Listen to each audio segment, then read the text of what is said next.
Good morning. The sun is rising, and it is day 28 of Marcus and me. And today, he's talking about body odor and bad breath.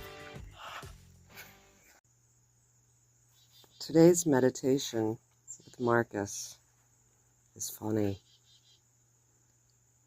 Don't be irritated at people's smell or bad breath. What's the point?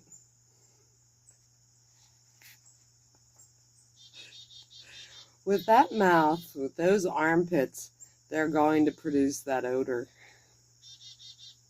But they have a brain. Can't they figure it out? Can't they recognize the problem? So you have a brain as well. Good for you. Then use your logic to awaken his. Show him. Make him realize it. If he'll listen, then you'll have solved the problem without anger. No joke. This is day 28 with Marcus, talking about bad breath, body odor, and stinky armpits. I know you're ready to go for a walk, but I'm not ready to go this morning because of the bugs. But I know you want to go. You want to go for a walk? Oh, I know. You make me so sad. Settle down this morning, dog. Good grief. I often think, I don't know how people have full-time jobs and have a dog, because they're about as much work as children. Unless I just have a very narcissistic one that needs a lot of special care sometimes. I don't know. He's raring to go. He's been pulling me out the door and all. So, today we're going to talk about this Marcus reading. Since we're talking about how you don't have to get angry, as I've been getting this morning, I've been dealing with a wild animal. You don't have to get angry at people because they should have a brain and know how to act. Well, that's all well and good unless, you're in the Walmart and some stabber comes for you. Some knife-wielding maniac. Anyway, often though, you can project enough energy at an assailant that they know they know the prey. They can look at somebody and see if they're easy prey. There's an energy about certain people that you know that they could be taken out. They have some kind of sixth predatory sense, an animalistic sense. This talk has gotten off track. But anyway, back to Marcus. What he's saying is you don't need to really say anything to people with body odor or bad breath. And I think what he was meaning is like that mother look that you give your children when they're young. Hopefully when they're older and they get what you're meaning.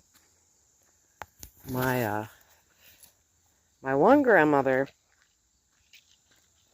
she would lift up her eyebrow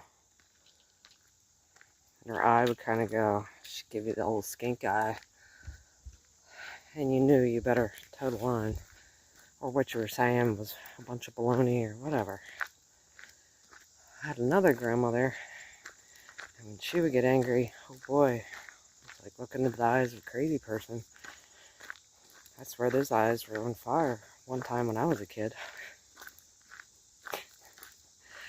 So, not that I spent a lot of time, but yeah, that one time, I was like, man, that's some crazy stuff there.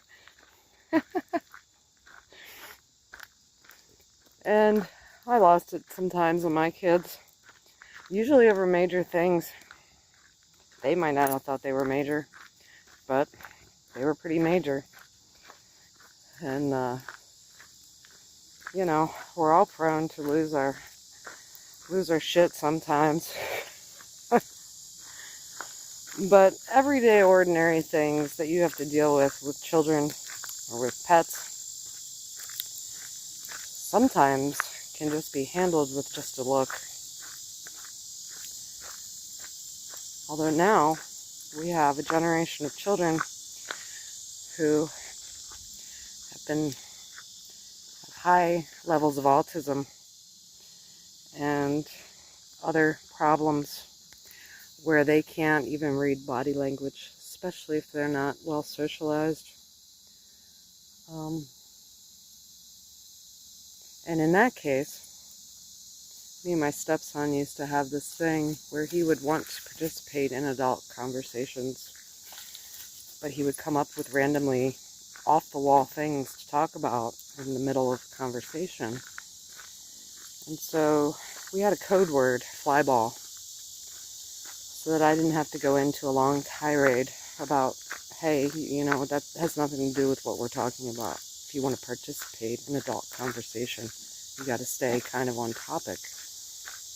And that was what I would say, flyball. Give him a look.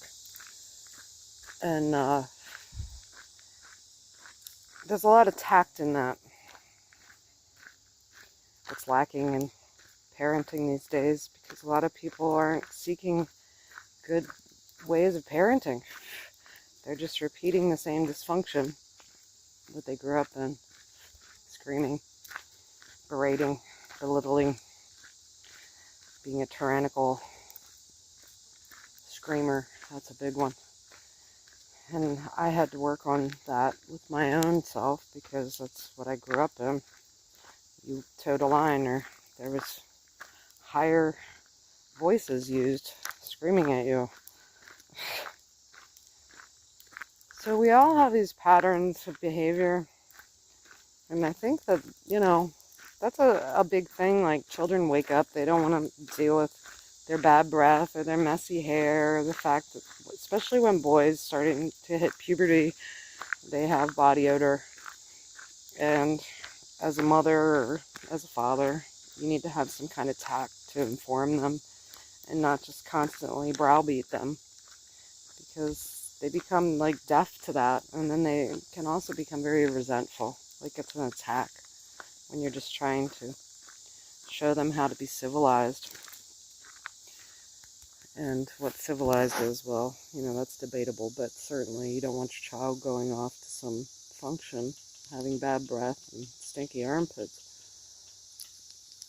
So let's think of a good way to have tact would be a look to your son, or go like that to your son or daughter, like, whoo,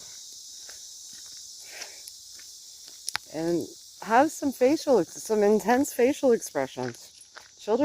People today need to start reading people's facial expressions, because they say some very offensive things and do some very offensive things, and they need intense facial expressions, apparently, because our society now is so dramatized. If you think about it, everyone watches our children are raised on overly dramatic cartoons with overly graphic faces, and then adults are watching so much TV these days, a lot of them, the vast majority.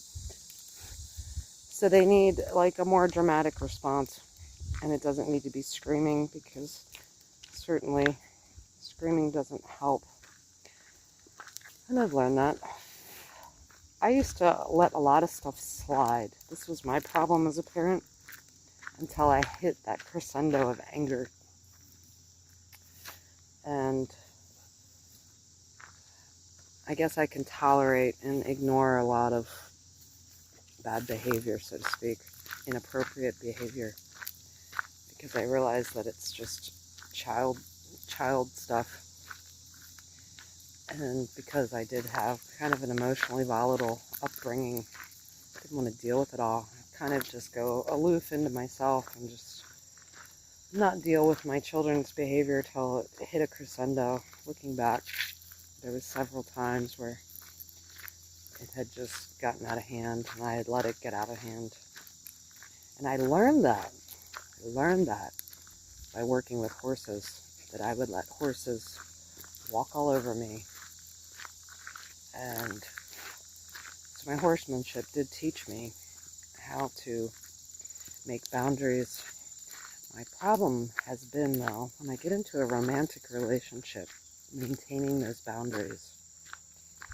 And those boundaries of respect and having your own independence still, because that's very important even for couples, but you still need to go have your own life away from that person, and if they can't trust you, then you don't really have a relationship. I remember I had this beautiful horse. I'll tell this story. A beautiful horse. He was a stallion. His name was Divine Design. And that horse treated me like crap. I loved that horse. He was gorgeous. Just an absolutely drop-dead gorgeous horse. But he would buck me off. He would twist just to get me off. And he'd leave me and go home. He didn't care. And it was very symbolic of my marriages, my relationships with men. But they just didn't care how I felt. And it was all about them. So that horse, he taught me a lot. Although I had to repeat that lesson. As my good friend Miss Donna said, you get run through those lessons till you learn them.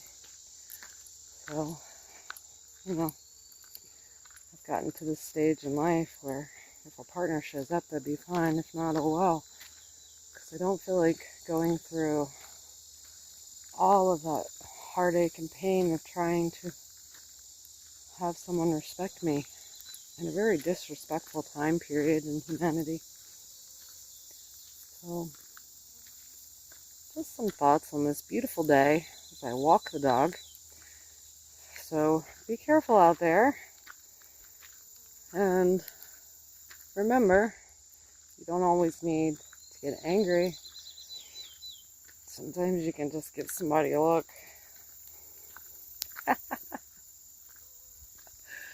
Oh, Marcus, that's a strange thing. Guess they didn't have deodorant back in those days. I believe it was Mother Teresa that said love can begin with a smile.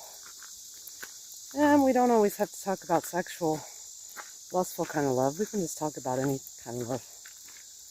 How a smile can change someone's heart and make them feel loved.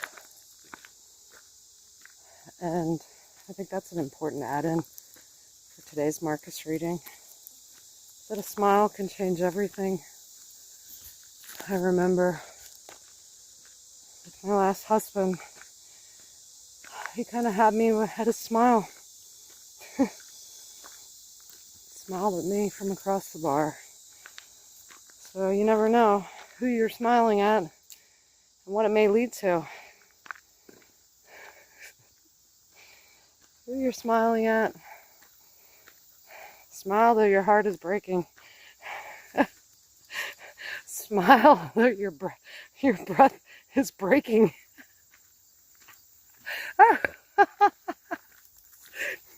Smile. We need to change that song. Smile though your armpits smell. Look at that big bird flying. He's definitely got a bird's eye view. I don't think it's an eagle though.